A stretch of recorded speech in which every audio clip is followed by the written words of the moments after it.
siyathandaza ngoku na. Ndicela utsho ilizwi lokuqala belisithini? Bawo baxolele kuba bayazi into abayenzayo. Ilizwi lokuqala bawo baxolele. Anizothetha ukuthi bayazi into bayenzayo okanye abayazi, kodwa nje ndifuna ukubambe le ndawo yoxolo. Uyadinga ukuthi ube noxolo noThixo. Keva ka? Ube noxolo nabani? noThixo. Futhi ungeneli ukuba noxolo noThixo, ube noxolo nabantu. Keva ka?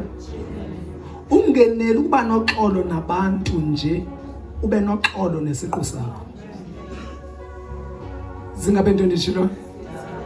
Iba noxolo nabani? Ube noxolo nabantu. Ube noxolo nesiqu sakho. Keva ka? Ukungabi naxolo, ukungabi naxolo kuzala izinto ezimbi. Keva ka? Ukungabi naxolo kwenza izifo apha kuwe. Ukungabi naxolo kwenza ukuthi ube bitter. Ube njani? Ube bitter. Ngokuna phambi koba uphume ngalamnyango, ndiyakucela sezenzeke zonke izinto, even naleye corona, zange kube khona unyaka apho ukuthi iPasika ikhange ibe khona ngenxa yesifo esiyesagqiba ihlabathi lonke. Kungaphelanga nenyanga ezi3 sagqiba ihlabathi lonke. Lonto yisign ukuthi ixesha liphelile. Uyadinga ukuthi ube noxolo noThixo, ube noxolo nabantu, ube noxolo nesiqu sakho. Keva ka? Elesibini lithini? Ngoku ndiza kuba nawe eparadise kaBaba. Eli ilizwi lona lizama ukubonisa ukuthi indaba yokuthi wenze uxolo noThixo ngama xa siquka ukusindiswa ayonto ekumele ukuthi uyipostpone. Ayonto ukuthi ndiyoyibona ngomso. Ngoba we are serving and now God. Igama lakhe ngundi nguye endinguye. When? Now. Uyabona ngabe ufuna incwadi yabasifasero uthi nguyizolo nguye namhlanje nguye naphakade, but akakwazi ukuaffecta izolo lakho ungaqalange umamqwele ingunawo. Xa umamkela ingunawo upowerful ukuthi adile nekusasa lakho, that is ne future yakho, adile ne future yakho. Ithi I destination yakho ibisiya esihogweni esingunaphakade itshintshe iye ebomini obungunaphakade. Futhi aphinde adlula ancede nekusasa lakho, isasa izolo lakho, izonto edlulile ndithi azincede nezolo lakho. Keva ka? Ukuthi zithi izinto ubuzenzile zicinwe. Ubuyaqaphela oMoses bingababulali, kodwa badibana naye, wangena wa-affecta i-past, wabese affecta ne-future. Even uPaul wadibana naye wa-affecta ntoni? I-past, wa-affecta i-future. That is indaba kaThixo ayokuthi lento le ilungile kodwa mandiyibone ngenye ixesha, yinto ekumele ukuthi uyenze ngoku na. Uba uthi uzoyicinga, umqondo wakho mncane uba ungacabanga izinto zikaThixo. Izinto zikaThixo azicingwa kodwa ziyenziwa. Ngeva ka? Elesithathu, fazi nakunyana. Uyabona futhi uJesu wenza iunity. Keva ka? Wenza ntoni? Iunity. Amen. Akubanga igama lenkosi. Amen. nguThixo ntoni? We-unity. Uma ujonga isiphambano alibona igama lenkosi, Nkosi yami. Uma ujonga kahle kuqala umuntu wona kuThixo. Keva ka?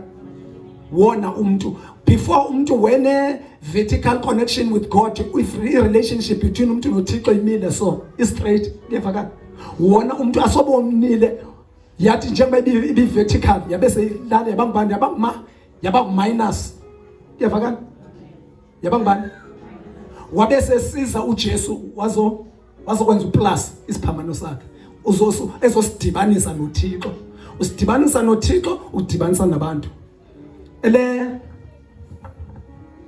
Eloi lama sabakthani.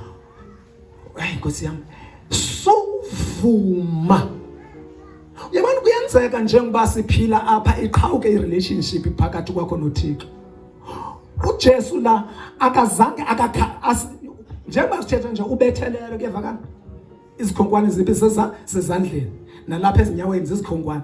Ubethiwe kwenziwa isithaba ngameva evakala senziwa sasincane sanyanzelwa kwaphuma igazi la kodwa akakhalanga kodwa wenele angashiywa nguThixo wakhala wathi Eloi lama sabakthani Thixo wami unishiya ngani. Lapho leya yayisisipili esithi esiwogweni kukuphela kwendawo engena Thixo. Isiwoko kuphela kwendawo engena presence kabani kaThixo. Kuyevakala abantu abazokhala esogweni ngaphezulu koba bekhaliswa ngumlilo kodwa bazokhaliswa kukungabikho kwepresence kaThixo. Kuyevakala okunye esikufundisa ukuthi masingakhaleli izinto esizikhalelayo kodwa masikhalele ukungabi naThixo. Uyamva uyise wakhe utata omkhulu wakhe uDavid uthi Thixo wami unishiya ngani. Uyabona uyakhala uYesu la naye Eloi lama sabakthani Thixo wami unishiya ngani.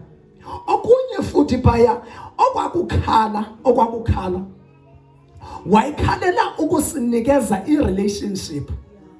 Wathi Eloi lama sabakthani Thixo wami unishiya ngani ukuze thina sibe ne relationship noThixo. No more uThixo uthi but it's our Father.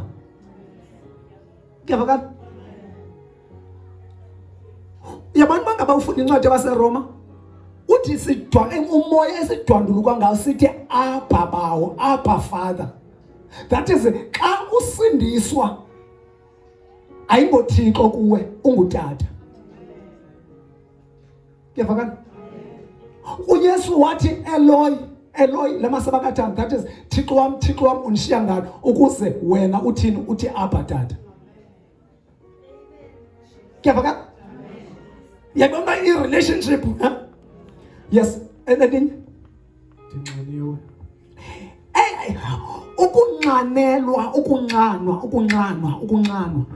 ngaphezulu kokunqanelwa izinto ezimaterial kufuneka unqanelwe uThixo. So usindisiwe yiba nolanqano walinge warisha iroof apho ungasenalo unqano kufuneka wazi ukuthi uyiwini. Kufuneka wazi ukuthi intoni uwini. Uyakwazi ukuwa usasibiza ngokuthi usindisiwe. Kuyevakala uma ufunda kodwa khumbula apho uwe usuka khona before uyofolisha esonweni uqale uwe from grace. Kuyevakala uyakhumbula owayisuka eJerusalem. Yes, esuka eJerusalem before abe uganxeleka ezihangeni alibanga Nkosi abe uyofika pha eJericho udibene nezihange apha endleleni engekayolendisha. Kuyavakala uwe embusweni uwe pha phezulu eJerusalem wathi engeka ufika zadibana naye phi. That means before ube uyongena esonweni uqale uwe phi alibanga Nkosi. Elesithathu lithini ngoku nake ithi bikophinda lithini dinqaniwe ngoku nake kuhle ukunqanelwa uThixo. Kuyavakala kuhle ukuthini ukunqanelwa. Ukwafika uJesu efundisa yabona wafika abantu wabajonga. Uma ebajonga wabona ukuthi labantu banqanela izinto ezimaterial. Wabona ukuthi labantu banqanelwe izonke wathi banoyolo abangamashwephu ngomoya. Yafaka, that is babusisekile abantu athi uPaul nqanelwani izinto zaphezulu. Yafaka, from now on man utshintshe unxano lwakho unxanele uThixo. Yafaka, yabona usindisiwe ngokusindiswa yiba nonxano moya, yiba nonxano moya. Yafaka, ithini elele Kugqityiwe. Uyabona ba kuthiwa ngona ke kugqityiwe. Uba ngaba uva pha nje makuhle umuntu kugqityiwe, emveni koba ethe kugqityiwe kwenzekani? Hayi matata, kwenzeka ntoni? Ikhusela lakrazuka. That is ukugqityiwe babengeke ba understand. Kwadinga ukuthi kufuneka abantu abazoba ne revelation ukuthi itsho ukuthini le nto emveni koba ethe kugqityiwe ikhuselo likrazuke. Uyabona ke sidla ngokuthi kwenzela ukuthi masikwazi sihambe siyongena ngoba kwakungena umpriest omkhulu ngapha. Kuyavakala sithi ke sasikwafuna ukuthi ngona ke sikwazi ukuzingenela. Yes kunjalo, at the same time yayinguThixo ephuma ngapha kokhusela esiza ebantwini. Kuyavakala esiza phi? Esiza ebantwini.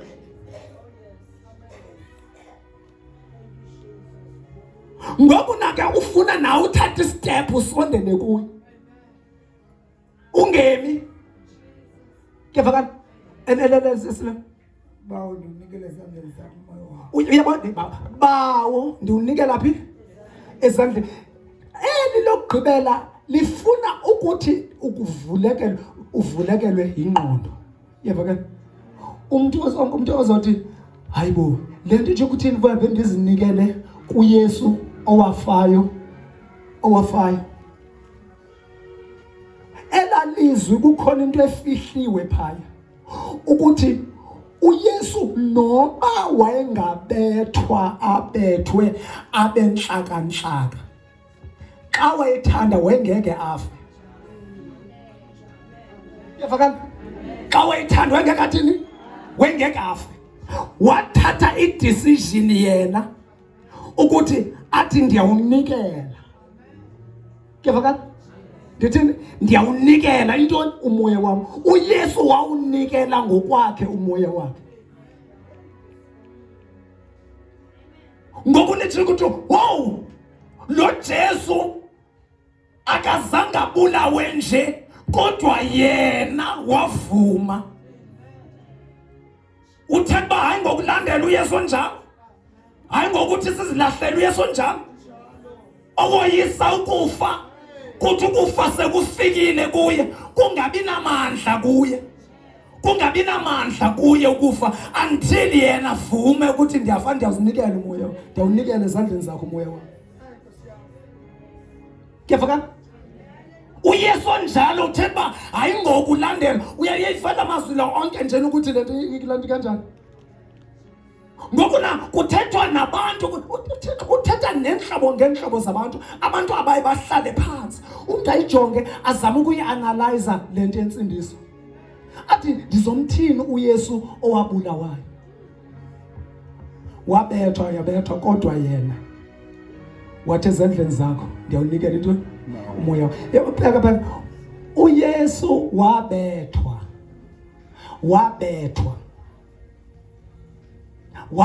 uYesu kodwa nobebethiwe akazange afe ngokweplan kaSathane. Ngoba lithi iBhayibhile abazelwe nguThixo bayalolisa intoni? Ihlabathi. That is abazelwe nguThixo abafi ngokweplan kaSathane. Abazelwe nguThixo that is bayisa isimo sehlabathi. Jonga uJohn bathatha bafaka emgqomeni weoil ebila kubasiwe kodwa abazange bafe. Kuyafaka? Ngoba abazelwe nguThixo bayayolisa intoni? Ihlabathi. Ngokuna ke uthemba uYesu onjalo yintoni isizathu ongabangela ukuthi ungayinikeli impilo yakho kuye?